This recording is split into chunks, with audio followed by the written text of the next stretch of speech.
মৰমৰ ছাত্ৰ-ছাত্ৰীসকল HS second year ইকনমিক্সৰ যোৱা ক্লাছত মুদ্ৰাৰ লেনদেনৰ চাহিদা আৰু মুদ্ৰাৰ কল্পনাপ্ৰসূ চাহিদা সম্পৰ্কে আলোচনা কৰিছিলোঁ। আজিৰ খণ্ডত ব্যৱসায়িক বেংক বা বাণিজ্যিক বেংকৰ ওপৰত হ'বলগীয়া বিভিন্ন ধৰণৰ প্ৰশ্ন আৰু সেই প্ৰশ্নৰ উত্তৰসমূহ আলোচনা কৰিম, যিবোৰৰ পৰা প্ৰতি বছৰে পৰীক্ষাত প্ৰশ্ন অহা দেখা যায়। ব্যৱসায়িক বেংক বা বাণিজ্যিক বেংক কাক বোলে? যিবোৰ বিত্তীয় অনুষ্ঠানে ব্যক্তি বা সংগঠনৰ পৰা ধন জমা ৰাখে আৰু অন্য ব্যক্তি বা ব্যৱসায় প্ৰতিষ্ঠানক ঋণ প্ৰদান কৰে, তাকেই বাণিজ্যিক বেংক বোলে।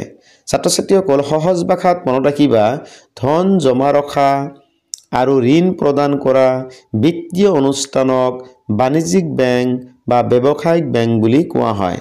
অৰ্থাৎ বাণিজ্যিক বেংকে কি কৰে? বাণিজ্যিক বেংকে জনসাধাৰণৰ পৰা টকা সংগ্ৰহ কৰে আৰু জনসাধাৰণক ঋণ প্ৰদান কৰে।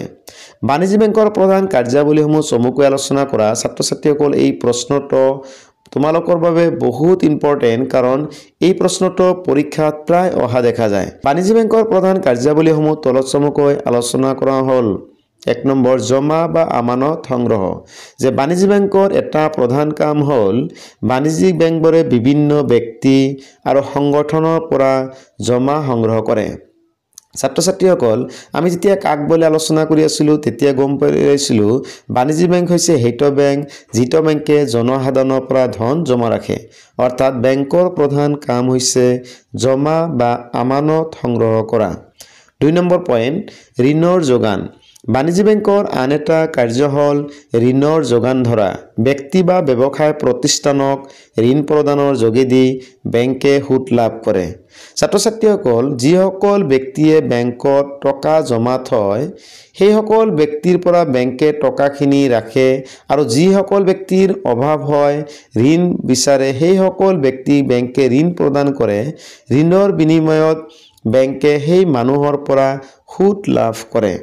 3 নম্বৰ হৈছে চেক প্ৰচলন। কাগজী মুদ্ৰা কঢ়িয়াই ফুৰাতকৈ চেকৰ জৰিয়তে লেনদেন কৰাটো অধিক সহজ আৰু নিৰাপদ।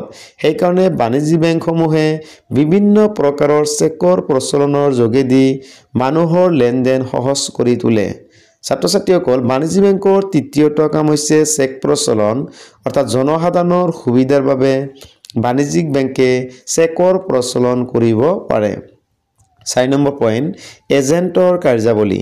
বাণিজ্যিক বেংকসমূহে নিজৰ গ্ৰাহকসকলৰ এজেণ্টৰ দৰে কাম কৰে। ছাত্ৰ-ছাত্ৰীসকল, তোমালোক ধৰা হ'ল তোমালোকৰ টকাখিনি কাকবাক ট্ৰেন্সফাৰ কৰিব লাগে বা হস্তান্তৰ কৰিব লাগে, তেনেহ'লে তোমালোকে বাণিজ্যিক বেংকৰ সহায় ল'ব পাৰা। অৰ্থাৎ বাণিজ্যিক বেংকে ধন হস্তান্তৰকৰণ, অংশপত্ৰৰ কিনা বেচা আদি বিভিন্ন ধৰণৰ কাম কৰি গ্ৰাহকসকলক, কাষ্টমাৰসকলক সহায় কৰিব পাৰে। 5 নম্বৰ, মুদ্ৰা বা ঋণ মুদ্ৰা সৃষ্টি বা আমানত সৃষ্টি। বাণিজ্যিক বেংকৰ আন এটা গুৰুত্বপূৰ্ণ কাম হৈছে মুদ্ৰা বা ঋণ মুদ্ৰা সৃষ্টি।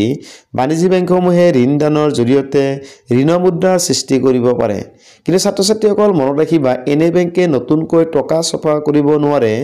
এনে বেংকে কেৱল আমাৰ টকাখিনিৰ সহায়ত মানুহক ঋণ প্ৰদান কৰি ঋণ মুদ্ৰা সৃষ্টি কৰিব পাৰে। 6 নম্বৰ পইণ্ট, অন্যান্য কাৰ্য। বাণিজ্যিক বেংকে বিভিন্ন সেৱা কাৰ্য আগবঢ়ায়। মূল্যৱান সম্পদ নিৰাপদে ৰখাৰ সুবিধা প্ৰদান কৰাৰ লগতে বাণিজ্যিক বেংকে গ্ৰাহকসকলক সময়ে সময়ে তথ্য পাতিৰ যোগান ধৰে। ছাত্ৰ-ছাত্ৰীসকল, আমাৰ মূল্যৱান নথিপত্ৰসমূহ আমি বাণিজ্যিক বেংকত নষ্ট নোহোৱাকৈ ৰাখিব পাৰোঁ। অৰ্থাৎ বাণিজ্যিক বেংকৰ এটা প্ৰধান কাম হৈছে ই লকাৰৰ সুবিধা প্ৰদান কৰে। অৰ্থাৎ বিভিন্ন ধৰণৰ মূল্যৱান সা সম্পদ বা নথিপত্ৰসমূহ বাণিজ্যিক বেংকে নিৰাপদে ৰখাৰ সুবিধা প্ৰদান কৰিব পাৰে। এনেদৰে বাণিজ্যিক বেংকৰ কামসমূহ হৈছে জমা বা আমানত সংগ্ৰহ, ঋণৰ যোগান, চেক প্ৰচলন, এজেণ্টৰ কাৰ্যাৱলী, ঋণ মুদ্ৰা সৃষ্টি আৰু অন্যান্য কাৰ্য।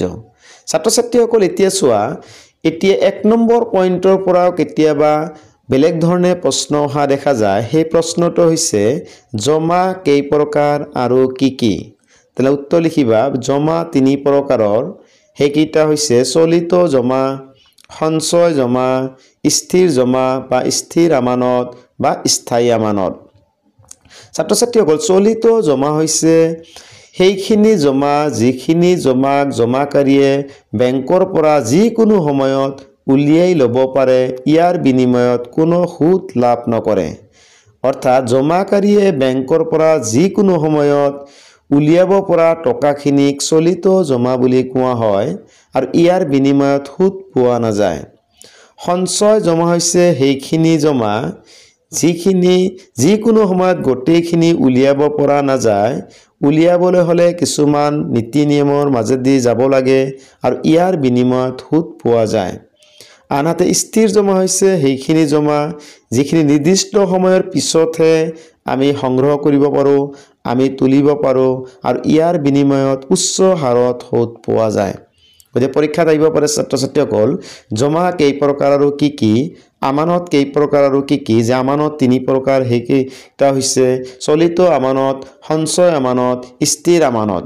যদি পৰীক্ষাত পাৰ্থক্য আহে চলিত আমানত, সঞ্চয় আমানত আৰু স্থিৰ আমানতৰ মাজৰ পাৰ্থক্যসমূহ উল্লেখ কৰা, তেনে এনেদৰে লিখিবা।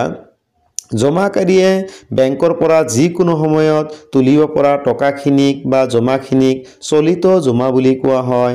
ইয়াৰ বিনিময়ত কোনো সুদ পোৱা নাযায়। জমাকাৰীয়ে বেংকৰ পৰা যিকোনো সময়ত গোটেইখিনি টকা যদি উলিয়াব নোৱাৰে তেনেহ'লে তাক সঞ্চয় জমা বুলি কোৱা হয় আৰু সঞ্চয় জমাৰ বিনিময়ত সুদ পোৱা যায়, কিন্তু সুদৰ হাৰ অতি কম থাকে। আনহাতে জমাকাৰীয়ে বেংকৰ পৰা নিৰ্দিষ্ট সময়ৰ পিছতহে জমা কৰা ধনখিনি সংগ্ৰহ কৰিব পাৰে বা তুলিব পাৰে, সেইখিনিক স্থিৰ জমা বা স্থায়ী আমানত বুলি কোৱা হয় আৰু ইয়াৰ বিনিময়ত উচ্চ হাৰত সুদ পোৱা যায়। এতিয়া আমি আলোচনা কৰোঁ প্ৰাথমিক বা নিষ্ক্ৰিয় আমানত আৰু গৌণ বা সক্ৰিয় আমানত কাক বোলে। যে সঞ্চয়কাৰীয়ে বেংকত যি আমানত জমা দিয়ে সেই আমানতক প্ৰাথমিক আমানত বোলে। আনহাতে সঞ্চয়কাৰীয়ে জমা দিয়া আমানতৰ ভিত্তিত যি মুদ্ৰা সৃষ্টি কৰা হয় তাক গৌণ আমানত বুলি কোৱা হয়।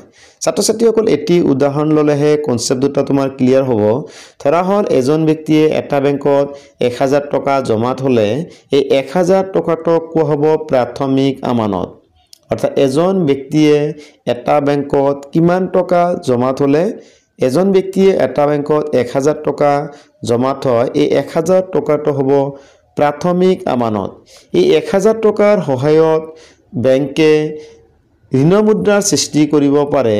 যিমান মুদ্ৰাৰ সৃষ্টি কৰিব তাক কোৱা হ'ব গৌণ আমানত। অৰ্থাৎ ছাত্ৰ ছাত্ৰীসকল আমি জনসাধাৰণে বেংকত যিখিনি টকা জমা থওঁ সেই টকাখিনিক প্ৰাথমিক আমানত নামেৰে জনা যায়। আমাৰ টকাখিনিৰ সহায়ত বেংকে বেলেগক ঋণ প্ৰদান কৰে আৰু এনেদৰে ঋণ মুদ্ৰা বা টকাৰ সৃষ্টি কৰিব পাৰে। সেই টকাখিনি কোৱা হয় গৌণ আমানত।